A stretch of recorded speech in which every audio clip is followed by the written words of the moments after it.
মুসা নবী একদিন আল্লাহর কাছে কয়, আল্লাহ ফেরাউন এত জ্বালান জ্বালায়, তুমি কি ফেরাউনকে গজব দিয়া ধ্বংস করতে পারো না? আমার আল্লাহ কয়, মুসা আমি ফেরাউনকে 4টা কারণে গজব দেই না। কয় কারণে? ফেরাউনকে 4টা কারণে গজব দেই না। 1 নম্বর কারণ হলো, রে মুসা, সারাদিন ফেরাউন বলে আমি খোদা, আর রাত যখন হয়ে যায় জঙ্গলে যায় করলাম আমি জানি তুমি খোদা, আমি খোদা না, কিন্তু আমারে মানুষ খোদা কইলে ভালো লাগে, খোদা কইলে ভালো লাগে।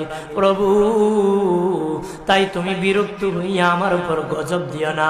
আল্লাহ বলে, মুসা রে, ওই ফেরাউনের রাত্রির দুয়ার কারণে আমি আল্লাহ তার উপর গজব দেই না। 2 নম্বর কারণ হলো, আরে মুসা তোমার মুখে দাড়ি, ফেরাউনের মুখে দাড়ি, তোমার পরনে জুব্বা, ফেরাউনের পরনে জুব্বা, তোমার মাথায় পাগড়ি, ফেরাউনের মাথায় পাগড়ি। আমি যদি গজব দিই, জুব্বার বেজ্জতি হবে, পাগড়ির বেজ্জতি হবে, দাড়ির বেজ্জতি হবে। মুসা রে, ওই জুব্বার পাগড়ির ইজ্জত রক্ষার কারণে আমি আল্লাহ ফেরাউনকে গজব দেই না।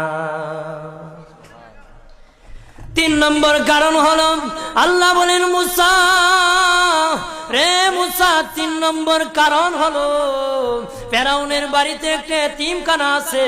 প্রতিদিন দুপুর বেলায় এতিমরা ফেরাউনের বাড়িতে মেহমানদারি করে।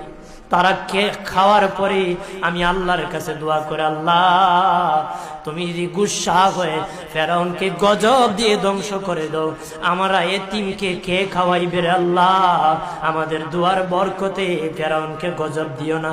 আল্লাহ বলে, মুসা রে, এতিমের দুয়ার কারণে আমি আল্লাহ গজব দেই না।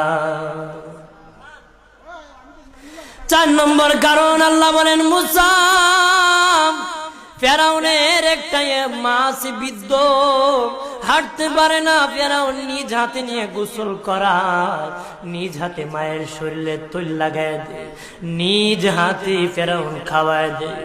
যখন খাওয়ানোর পরে মা বিছানার মধ্যে ঘুমায় যায়, ওই ফেরাউনের মা আমার কাছে 2টা হাত বাড়ায়, আল্লাহ আমার ফেরাউনকে যদি গজব দিয়ে ধ্বংস করে দাও, আমি মায়ের সেবা কে করবে? আল্লাহ বলেন, মুসা রে, ফেরাউনের মায়ের দুয়ার কারণে আমি আল্লাহ গজব দেই না।